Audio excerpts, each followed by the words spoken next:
আমার নাম সুপ্রিয়া, আর আজ তোমাদের যে গল্পটা শোনাব তা আমার জীবনের সবচেয়ে গোপন সত্য। আমার সেই আবেগ, সেই সম্পর্ক যার কোনো নাম নেই। তোমরা যদি এমন আরও বাস্তব জীবনের গল্প শুনতে চাও যা সমাজের আড়ালে ঢাকা পড়ে আছে, তবে অবশ্যই আমাদের চ্যানেলটিকে সাবস্ক্রাইব করে পাশে থেকো। তোমাদের ভালোবাসা আর সমর্থন আমাদের জন্য খুব দরকার। এখন শুরু করছি আমার সেই নিষিদ্ধ সম্পর্কের গল্প।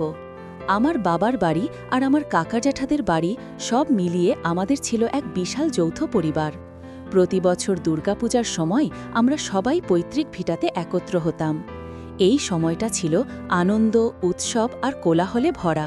আর এই ভিড়ের মধ্যেই আমার জীবনে এসেছিল অভ্র। অভ্র আমার পিস্তুত ভাই, আমার থেকে বয়সে বছর দুয়েকের ছোট। ছোটবেলা থেকেই আমরা একসাথে খেলাধুলা করে বড় হয়েছি। কিন্তু যখন আমরা দুজনেই কৈশোর পার করে যৌবনে পা রাখলাম, তখন আমাদের স্বাভাবিক সম্পর্কটা যেন অন্য এক মোড় নিল। আমি খেয়াল করতাম পূজার সময় যখন বাড়িতে এত লোক, তখন অভ্র আমার কাছ থেকে চোখ সরাতে পারত না। আমার সব কাজে, সব চলাফেরায় যেন তার দৃষ্টি আমাকে অনুসরণ করত। প্রথমে আমি ভেবেছিলাম এটা কেবলই খেয়াল, কিন্তু এক বছর আমাদের দুজনের নীরবতা ভেঙে গেল। সেবার অষ্টমীর দিনে আমি অঞ্জলি দেবার জন্য প্রস্তুতি নিচ্ছিলাম। লাল পাড় সাদা শাড়িতে সেজে আমি সিঁড়ি দিয়ে নিচে নামছিলাম। সিঁড়ির মাঝামাঝি আমি অভ্রকে দেখতে পেলাম। সেও সেই দিকেই আসছিল। পরিবারের সবাই তখন মণ্ডপে ব্যস্ত। সিঁড়িতে আমরা দুজন প্রায় মুখামুখি। অভ্র হঠাৎ থেমে গেল। তার চোখ দুটো আমার সারা শরীরে স্থির হয়ে রইল। সেই দৃষ্টিতে ছিল না কোনো দুষ্টুমি, ছিল এক গভীর মুগ্ধতা আর এক তীব্র আকর্ষণ।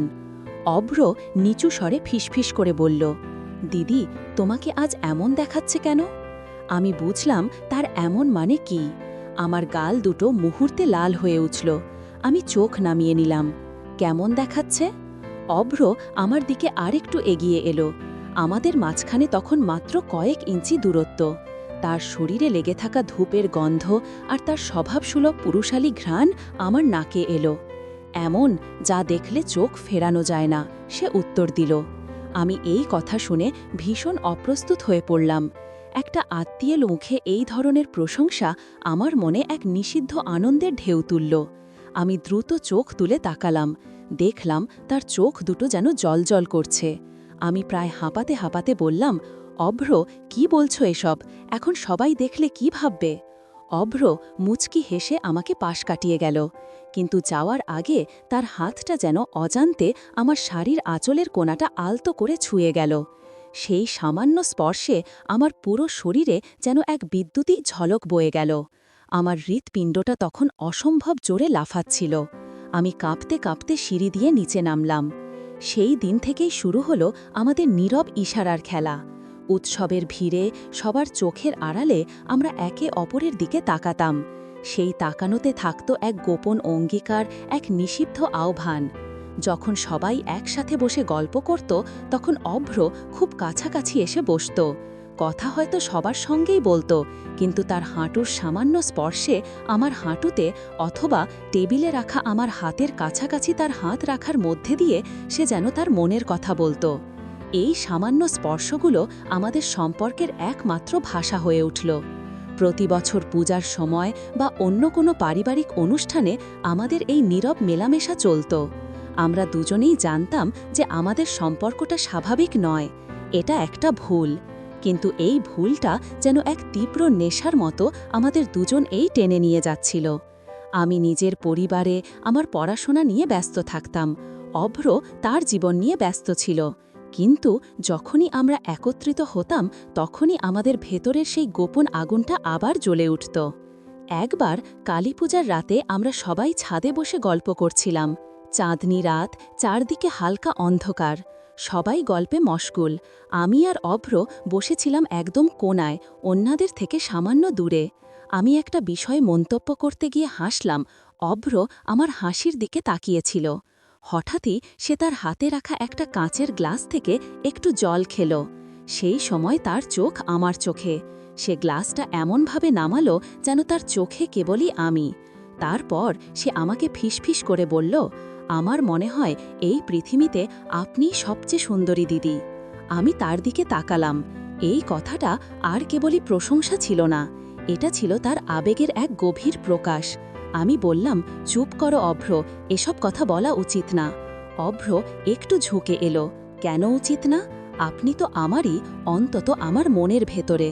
তার এই সাহস, এই স্বীকারোক্তি আমার ভেতরে এক অদ্ভুত আলোড়ন সৃষ্টি করল। আমি কিছু বলতে পারলাম না, কেবল তার চোখে গভীরভাবে তাকিয়ে থাকলাম।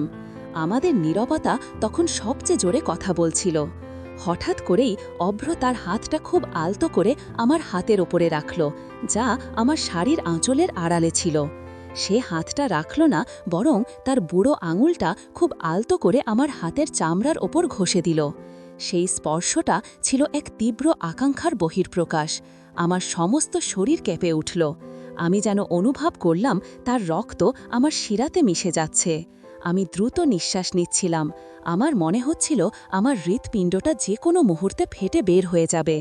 অভ্র আমার দিকে আরও একটু এগিয়ে এলো। আমাকে বিশ্বাস করুন দিদি, এই অনুভূতি আমি আর চেপে রাখতে পারছি না।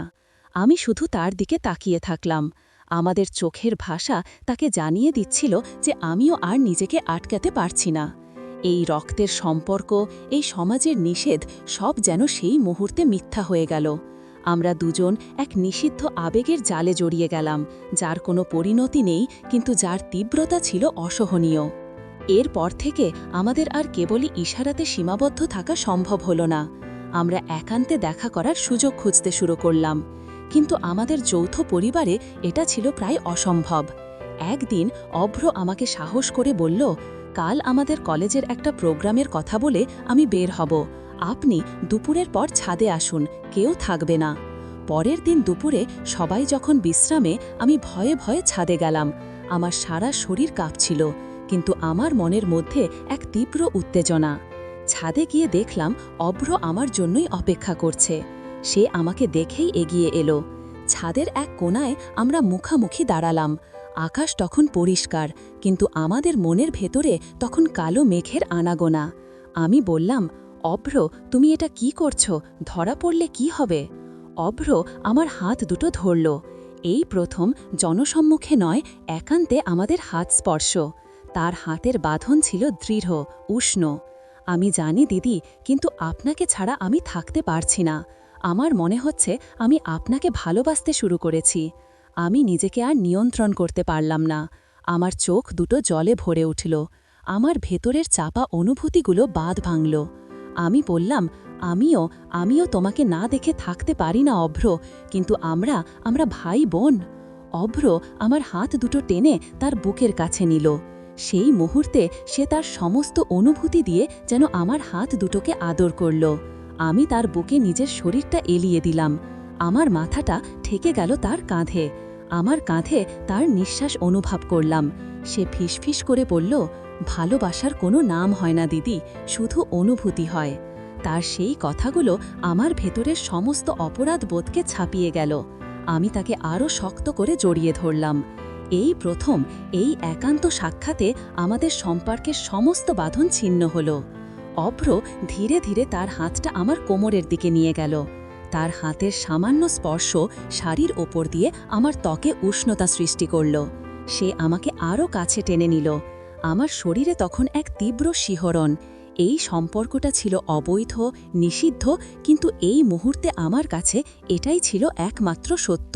আমরা দুজন সেই গোপন আগুনে নিজেদেরকে সম্পূর্ণভাবে সমর্পণ করলাম, যে আগুনে পুড়লেও পাওয়া যায় এক তীব্র গোপন শান্তি।